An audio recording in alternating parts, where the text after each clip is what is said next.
vocês, chegamos ao quarto capítulo da saga da Fênix Negra.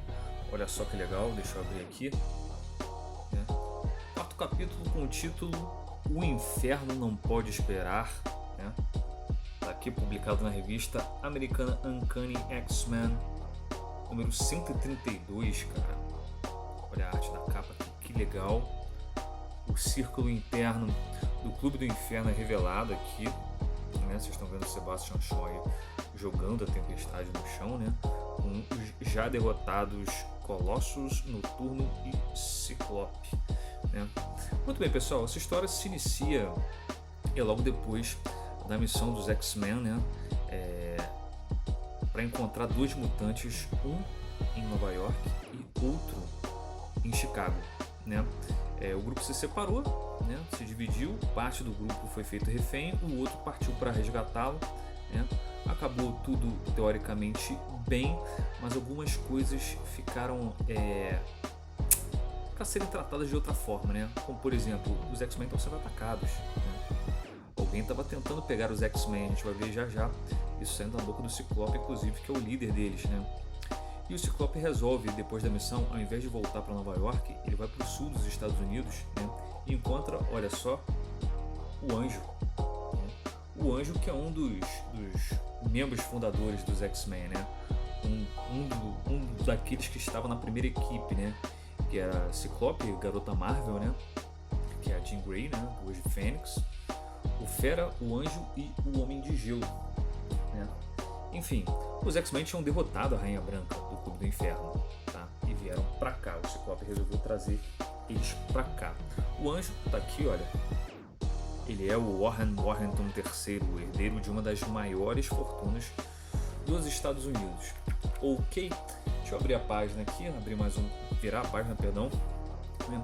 Quando a gente vira a página, a gente vê o Anjo cumprimentando todo mundo, O Chris Claremont deixa bem claro que ele valoriza demais os X-Men, ele tem mais proximidade com os X-Men do que com a família dele mesmo, mesmo ele não conhecendo parte da nova equipe, Essa parte da nova equipe está aqui com Noturno, Tempestade, Colossus e Wolverine.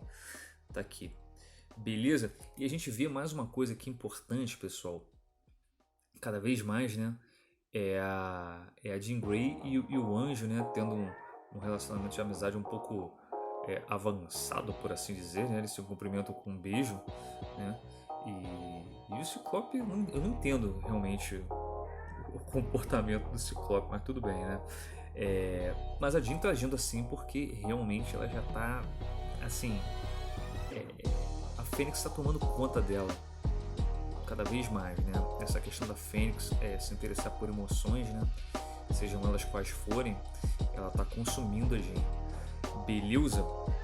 Enfim, o Ciclope ele não deu informações pro Anjo de por qual razão eles estavam indo lá para casa dele, E ele resolve explicar pro Anjo e pede para conversar a sós, E o Anjo leva ele para uma montanha e o Ciclope esclarece exatamente tudo o que aconteceu, com os X-Men, a missão em Chicago, a missão em Nova York, as lutas com o Clube do Inferno, E nesse quadro aqui superior tem o professor em pensamentos, um pouco perdido em pensamentos, e aí eu vou ler para vocês aqui para vocês terem noção de como o Xavier está se sentindo, Olha só.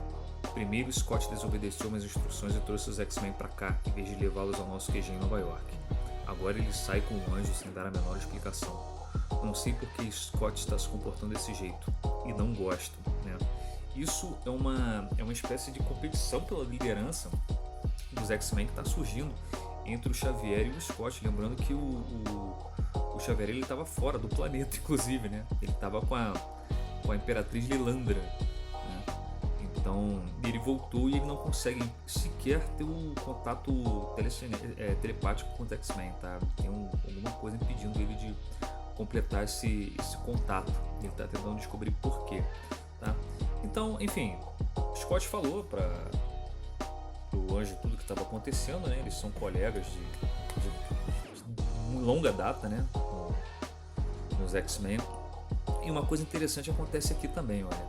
que isso vai fazer sentido um pouquinho pra frente nessa história. O Anjo diz pro Scott que ele faz parte do Clube do Inferno, né? Ele é membro do Clube do Inferno. Ele fala aqui, olha, eu e Kent somos membros desse clube. Herdei o título junto com as indústrias Warrington quando meus pais morreram. É um clube de elite muito antigo, ainda que meio obsceno. E ele explica lá que ele foi uma vez, mas não gostou, né? Mas ele tem o título, né? Como ele é industrial poderoso, né? E o Clube do Inferno ele é composto por membros da indústria poderosos, né? Da sociedade política também. O Warrington acabou fazendo parte, né? A Jean interrompe eles aqui, fica um pouco com o Scott. Nesse momento aqui, a gente descobre depois num quadrinho que pouco depois desse momento aqui, a Jean explica para o Scott tudo que está acontecendo com ela, né? Que ela está tendo episódios de viagem no tempo, né? Episódios mentais, né? Ela viaja pelo tempo, pela mente dela, ela tem visões como se ela estivesse incorporando uma ancestral dela de 2 séculos atrás, né? Tudo isso aqui ela falou pro Scott nesse momento, tá? E depois dessa conversa, eles voltam para Nova York, tá? Depois desse período aqui com o Anjo, eles voltam para Nova York e eles decidem se infiltrar no Clube do Inferno para descobrir por que os caras querem destruir os X-Men, né? Então o Scott traça a estratégia, ele consegue convites para entrada no clube do Anjo, né? Já que o Anjo é sócio, né?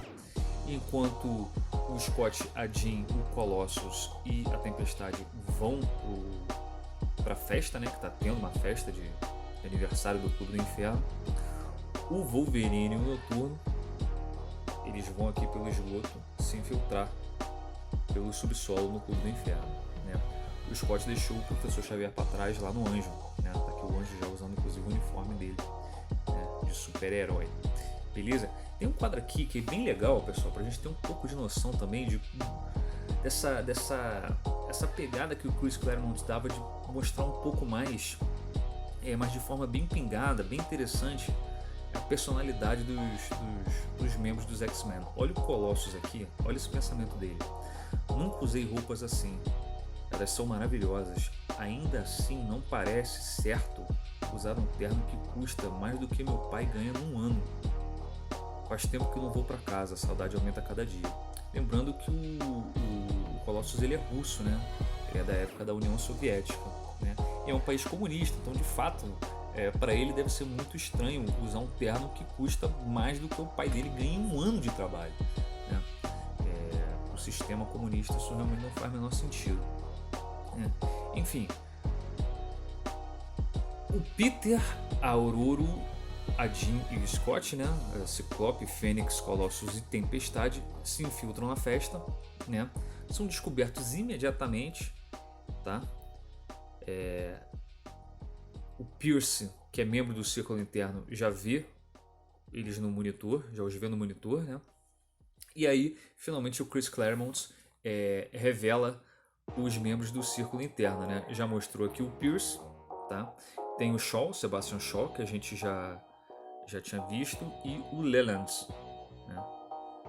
Que tá aqui, o grandalhão aqui que tá no meio, tá? Eles são os membros do Círculo Interno aqui do Clube do Inferno, tá? Já tá tendo uma disputa também de liderança entre o Sebastian Shaw e o Sebastian Shaw e o Wingard, perdão, tá? Aqui a disputa, eles não se gostam desde o início, só que o Shaw precisa do Wingard para ele poder seguir no domínio da mente da Jean, né? Enquanto a Jean e o Scott estão aqui no salão, o Wingard aparece, toma a Jean do Scott, né? E eles começam uma dança. O Scott imediatamente identifica ele, tá? Ele domina a Jean e domina ela definitivamente, cara, tá? Leva ela embora e aí finalmente a gente vê aqui, ele se mostra de fato, né? O Wingard é o mestre mental, tá aqui a surpresa do Scott, ó, mestre mental. Enfim, tem uma explosão, o mestre mental aqui transforma, que é o Wingard, né? Transforma a Jean na Rainha Negra novamente, do Clube do Inferno, e os X-Men reparam imediatamente que tem alguma coisa errada, né? Eles escutaram a explosão, tanto o Colossus quanto a Tempestade. E tem aqui uma coisa interessante aqui que a Tempestade fala, que olha só, o Colossus pergunta se ela ouviu o barulho e a Tempestade diz que a audição dela é quase tão aguçada quanto a do Wolverine, cara. Né? Eu não sabia que a Tempestade tinha esse poder não, cara. Eu fiquei um pouco impressionado, depois eu vou até pesquisar a respeito. Né? Eles partem para o combate e aí os X-Men começam a sair na porrada com o pessoal do Círculo Interno do Clube do Inferno, o Colossus e o Sebastian Shaw. Eles saem na porrada, o Sebastian Shaw ele tem o poder de absorver os golpes, né? Ele absorve os poderes daqueles que estão lutando contra ele, né? Força com que ele é golpeado, ele consegue absorver tudo isso, tá? Então fica... E eles são surpreendidos, né? Eles estudaram os X-Men, o pessoal do Círculo Interno, tá? Lá embaixo, o Pierce pega o Noturno, o Wolverine consegue soltar ele, né, rapidamente, mas aí chega o Leland, que ele consegue aumentar a densidade de outros objetos, de outras pessoas. Ele consegue fazer com que o Wolverine se torne cada vez mais pesado. Voltando aqui, o Pierce ele é um ciborgue, tá? Ele tem braços mecânicos. E o Leland consegue derrotar o Wolverine. O Wolverine vai parar no esgoto. Tá?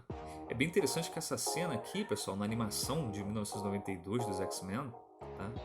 Que passava na Fox, ela é muito bem representada aqui nessa luta do Wolverine com o Leland. Tá? Enfim, parte dos X-Men derrotados no subsolo, parte dos X-Men derrotados em cima. O Sebastian Shaw derrota a Tempestade, derrota o Colossus, ok? E eles se reúnem novamente para fazer um brinde a Rainha Negra, tá? Eles acham que derrotaram os X-Men, só que olha só quem sobrou, o cara, tá? E na próxima edição a gente vai ver o Wolverine sozinho, beleza, pessoal? Gente, deixem aí nos comentários o que vocês acharam dessa história. Eu acho esse um dos capítulos mais interessantes aqui, tem umas deixas bem legais, tá? Mais uma vez, Chris Claremont e John Byrne arrebentaram, a história fica cada vez mais completa e muito, muito interessante. A saga da Fênix Negra. A gente volta a se ver no próximo episódio dessa belezinha aqui. Falou? Deixa nos comentários, não esqueçam de falar o que vocês acham, o que vocês estão achando aqui dessa série. E quem já leu, como é que é bacana rever isso aqui. É bom demais. Reler isso aqui tá sendo bom demais, pessoal. Grande abraço, fui!